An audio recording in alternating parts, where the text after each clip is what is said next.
Hi guys, let's do a little reading. Please keep in mind that these are general messages, so do not take them personally. Take the messages that resonate and leave the rest behind. If you would like to book a personal reading with me, you can find that information in the description box below. Let's get into it. What messages do you have for the collective at this time? Help me to articulate a clear and precise message in order for it to be received and when you want to best be received. Help me to see what it is that I need to see to get the message across as clear as possible. And help me to deliver any messages that you didn't ready for the service of the Spirit have a high station and good harmony. What messages do you have for the at this time?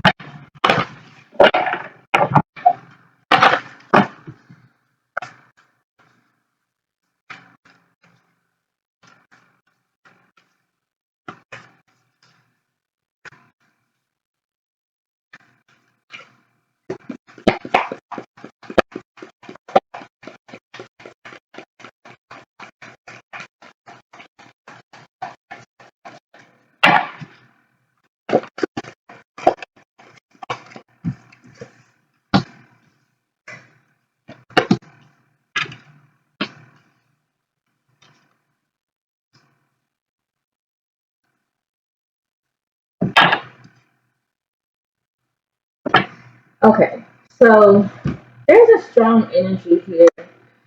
Um, it feels almost like a sense of overcoming, right? With the demanding here, right? And then like I'm noticing like the seahorses, there's a sense of overcoming, right? This doesn't feel like an energy of defeat. It feels like you may have experienced some sense of jealousy, some sense of envy, people, things, places, environments, right, that may have felt like threatened by your presence, by your existence, by your passions, by the things that you're creating, and by the things that you are exuding, right? And in that sense, sometimes your presence or what it is that you're creating or what it is that you're doing or what it is that you are existing within, right? How you show up, how you present yourself can sometimes make others feel insecure. Now, that is of no fault to your own, right? That is something that they are projecting onto you. So that's not something that you should necessarily carry yourself. But it's almost as if like you personally may not be aware of what it is that you carry, the passion or what it is that you exude, right? And certain spaces, right to the point where it almost feels like you sometimes may have this sense of feeling like abandoned in a sense, right? Where you feel like you're in this space of seclusion, like there isn't anyone who can really understand or see, right? There are so many people in this world that feel like they are not understood or like they are not seen when really it is them not seeing what it is that they have within themselves, right? You can't necessarily perceive yourself the way that other people perceive you, right? Unless you really do that sense of like inner reflection, right? Um, And so, because of other people's insecurities or experiences or things like that, it may feel like they sometimes um, kind of throw stones at you for how they're feeling, right? It's almost as if like a sense of projection, right? Because they feel insecure, because they're feeling jealous, because they're feeling envious, because they're feeling threatened, or they feel like they are not enough, right? Whatever the case may be. And it doesn't have to be a person. This can be, again, maybe you yourself may not be feeling worthy or deserving of what it is that you have created. And so, in a sense, you um, feel, I don't want to say battered and bruised, but that's kind of like what is coming through. Like almost like you've taken so many hits that like you feel a little bit wounded in a sense. Not in a sense of like defeat, right? But in a sense of like now I'm requiring more.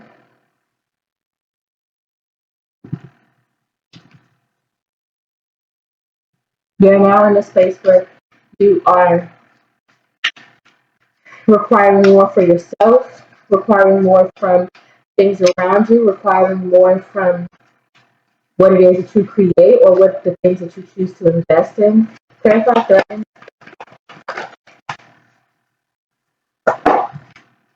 The Three of Cups. Yeah, yeah, yeah. Like your fire, your passion, your drive can be a little bit intimidating because again, this is of no fault to your own. That doesn't mean that you should dim your light in any way. That doesn't mean that you should slow down in any way. It just means that sometimes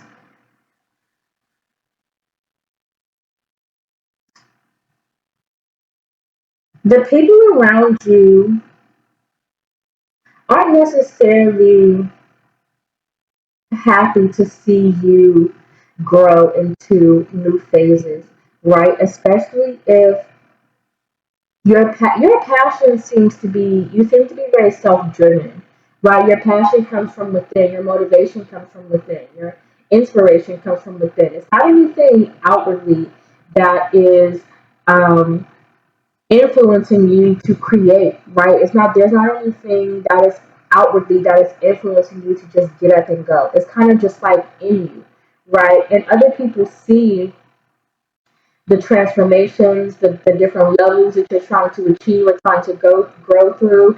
And if because um, maybe their motivation comes from an outward perspective, they don't have the ability to see or the ability to fully accept the fact that you are moving into a new place, right? The Tulpa speaks to sometimes experiencing a whole new world, right? It's diverting from one path and choosing another, right?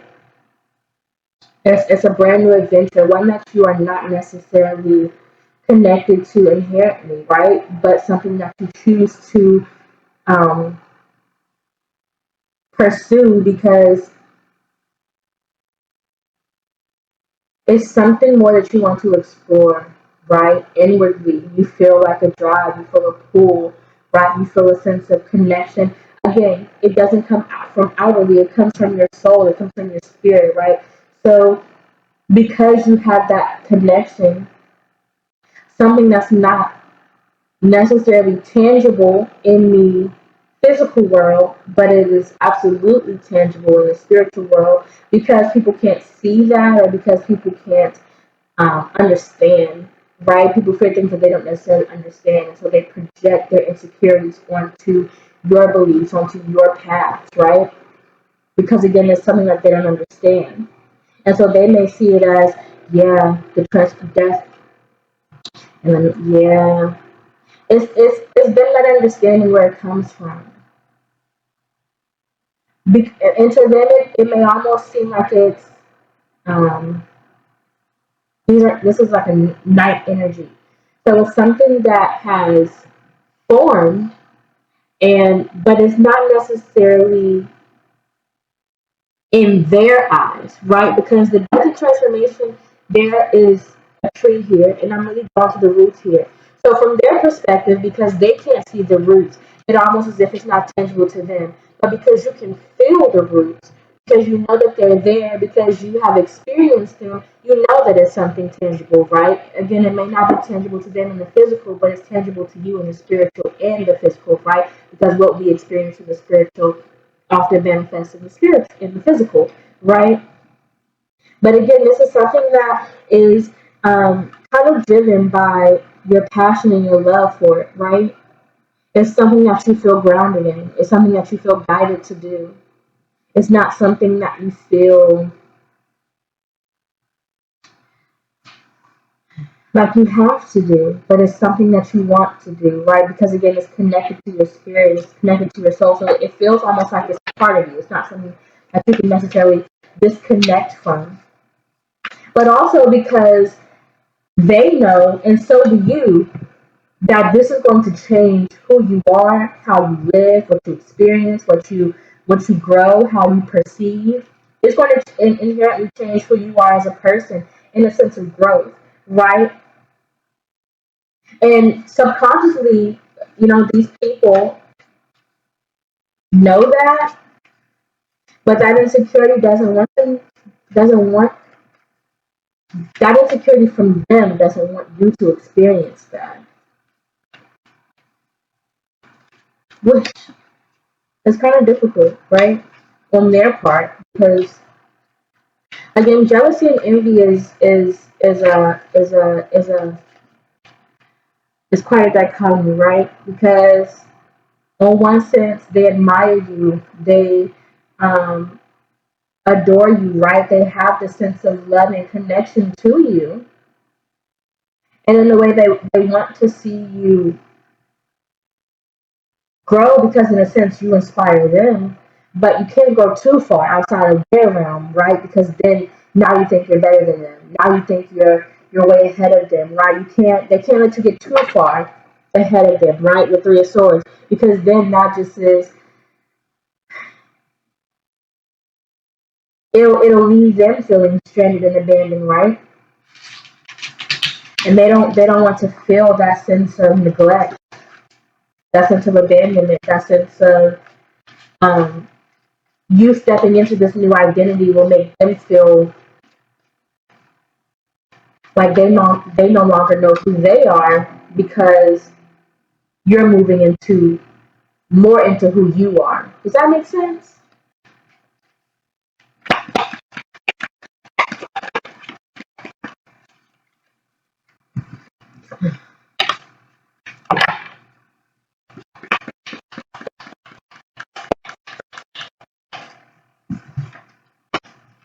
Yeah.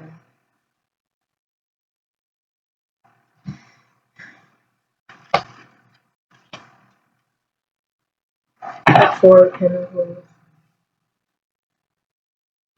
There's something that how can I put this into words? Something that you're aware of, something that you know. It's very clear to you, right? There's no confusion on your part. What you are experiencing, what you're moving towards, is very clear. You have a very clear vision. You have a very strong trajectory of how to get there, right? And it fulfills you, right? It leaves you the sense of fulfilling, and it also makes you feel free in a sense, right? Where you don't have to put on this face. You don't have to um, pretend, right? You can kind of like let down your mask and just be, right? To to be truly authentic just means to exist, right? You don't have to perform, you don't have to play, you don't have to pretend, you just are. And whatever that looks like in the moment is, right? There's no further explanation. And for some people, that is very difficult to not only do, but to see as well. Because again, so many people are disconnected from what it is that they truly experience internally, right? Because they will run from it, right? But also know that the things that you run from are the things that in return will essentially chase you. That's a law of attraction. But the things that you face will essentially meet you where you are, right? In the sense of alignment. So there is this sense of like preservation that you feel, yeah, in knowing that whatever this is that you're chasing or not chasing, whatever this thing is that you're pursuing, right? Because there isn't a sense of like rush. There's a sense of I don't want to say intention, but there's a sense of investment, right? Or intention, I guess is the word, where you are moving with a knowledge, you're moving with awareness, you're moving with knowing. It's very much strategy in a way that you have a clear sense of direction. And because you have that clear sense of direction, it confuses those who can't see your path.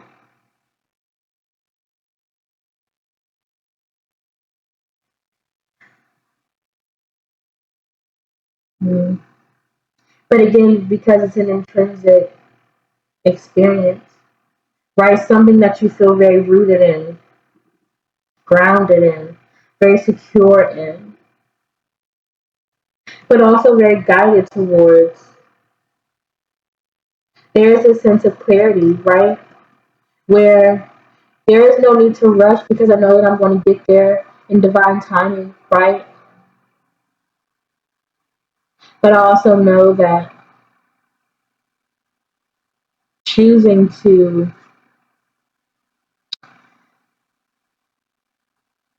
kind of block out the noise is what will kind of save or preserve this experience or this path the most, right? You have to be careful and be mindful um, about the things that you share when other people can't see your vision, right?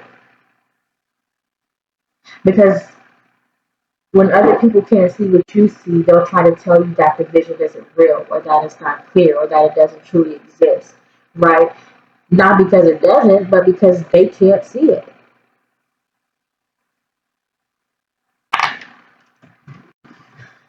Clarify, baby.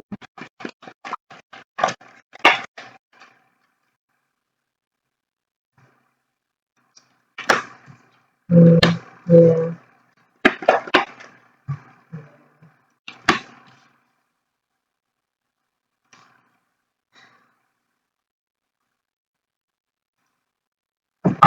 You know this.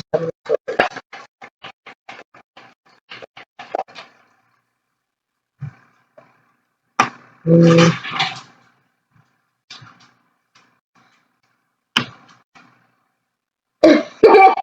The seven of swords clarified by seven swords. Whatever this is protected, right? It's protected in a sense of you have to be mindful not to, how can I express this? Voice every sense of clarity that you receive, voice every sense of clarity that you have, right?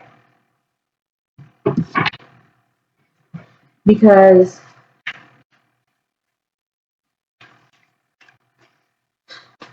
being one, it feels as if like with the Six of Cups, with the Queen of Wands,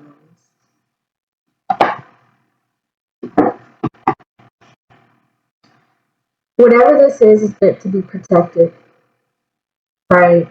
The conversations, right, that you have. It does seem like there's another person that's connected to this because of the Three of Cups and the Lovers. It's almost as if there is like some sort of connection. It may not be a romantic connection. It could be a business partnership. It could be a romantic partnership. It could be a friendship. It could be something with family, right? But there's a connection between two people that other people can't see fully. And because other people don't see it in its wholeness, they try to create scenarios that aren't truly existing within this space, right? And so that's why you have to be mindful to keep this sacred, to keep it private, right? To strategize on how and what you express to those around you. Because in order for this to persevere and in order for this to kind of grow into what it is meant to, there has to be an element of strategy, there has to be an element of protection, and there has to be an element of privacy, right? Between the two, in the ideas that you share, in the conversations that you have, in the perspectives that you perceive, right? Perspectives that you perceive. Wow. Please. Okay. The Nine of Wands and the Six of Cups.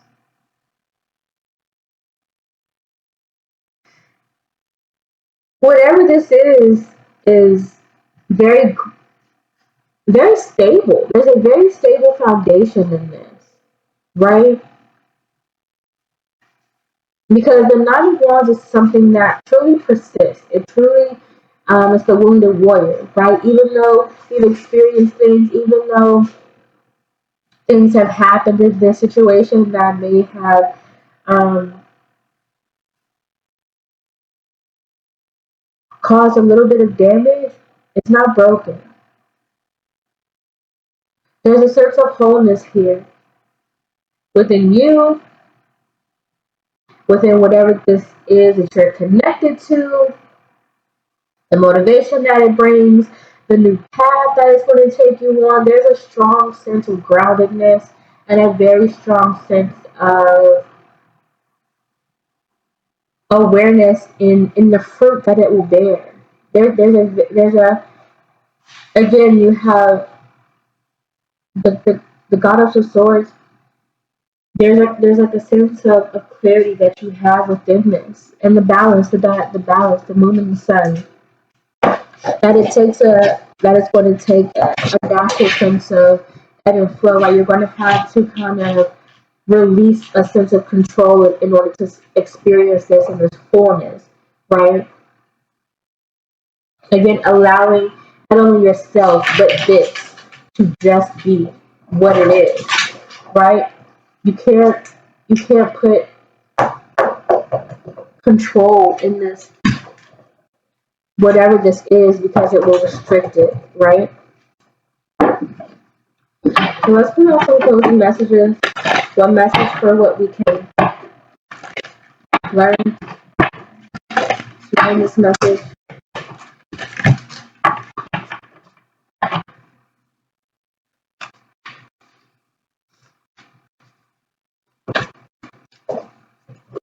One call for what we can create from this message. One message for what we can be, be motivated on this message, and one message for what we can innovate from this message. All right. One, what we can learn.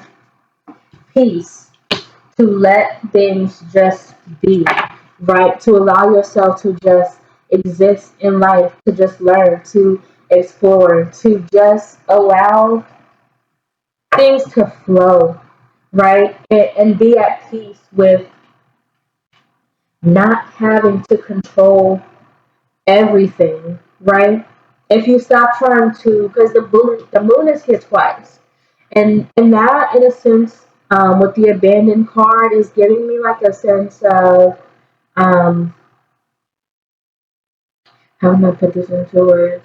Your subconscious, right? Suppressing your subconscious instead of allowing yourself to acknowledge it, right? Allowing yourself to experience it and allowing yourself to see it, right? Instead of again suppressing it, allowing yourself to maybe explore the things that you try to suppress, the things that you try to have control over, kind of loosening the reins a little bit and allowing it to just um, kind of bloom into what it is meant to, right? One part of what we can create, right?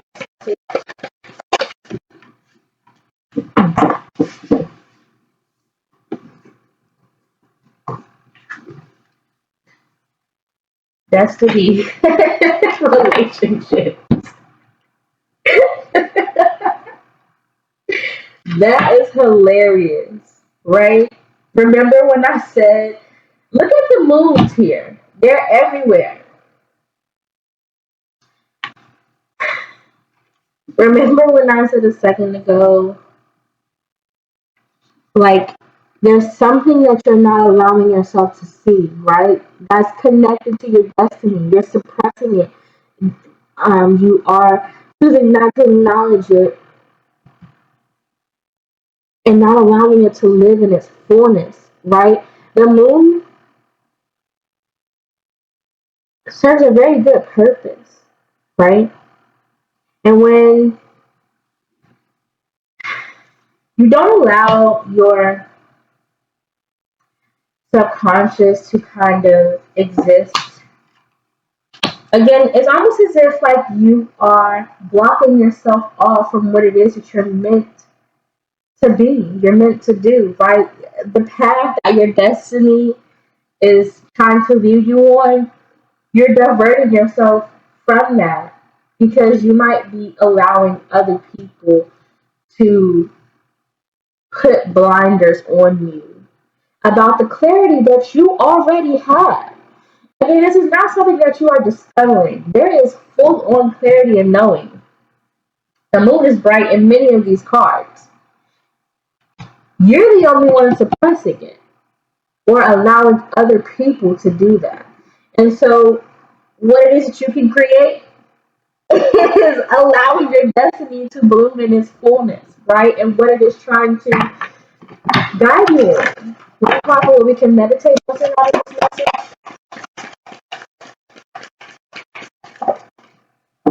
Forgiveness. Mm. Cycle. Yeah. Forgiving yourself for not allowing yourself to kind of like spread your wings in a sense and let go, right, of things that were keeping you stuck, right? Forgive yourself for repeating harmful cycles or harmful relationships or harmful connections or harmful habits, right? However that may resonate for you. Forgive yourself and let go from and let go of not allowing yourself to look. Learning tried to slip out, right? You can't make this stuff up. You have to forgive yourself for the blinders.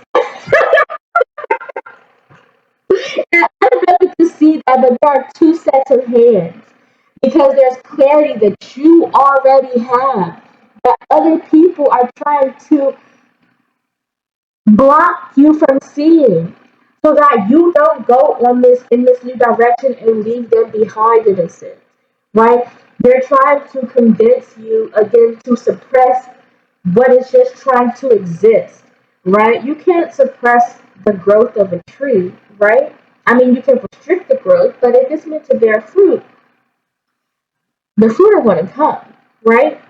Now, whether they'll be healthy fruit, whether they'll be nourishing, right? Whether it will be um, whether it will grow to its fullest potential depends on how you nurture it, right? Because if you restrict that process, it's going to restrict the growth of the fruit that blooms. However, if you allow it to bloom in its fullness and not suppress it, choose to not see something so that you are not going to get what it needs to survive, then of course it's not going to give you what you need in order to thrive on this next journey, right? But there is a cycle that you have been kind of learning to exist in and also learning to let go of, right? You have a two routes here, so there's two pathways. And for a minute, you have maybe been kind of teetering between the two. There's no more teetering. It's now or never. And so if you choose to let other people um, block you from what it is that you are meant to create, what it is that you're meant to receive, that's the path that you're choosing. It's not a path that's happening. It's what you're choosing because you're still choosing not to protect what's sacred within you based on the clarity that you already have, the knowing that you already received. That's off where we can erase around this message.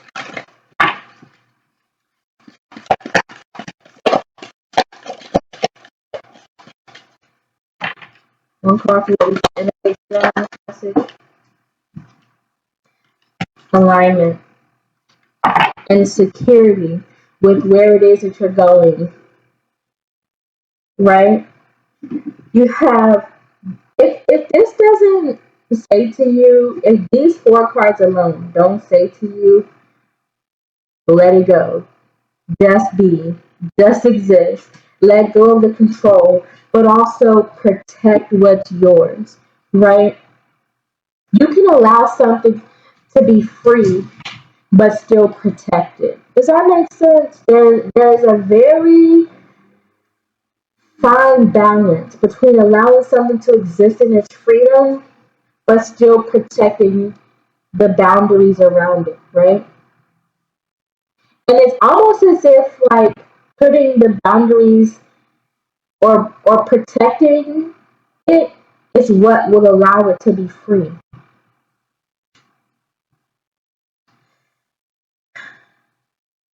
You have to follow the security within yourself, right? Release the limits that you have placed on yourself so that you can exist in what it is that and who it is that you truly are. We have cultivation, unveiling, limits, and security with teaching here.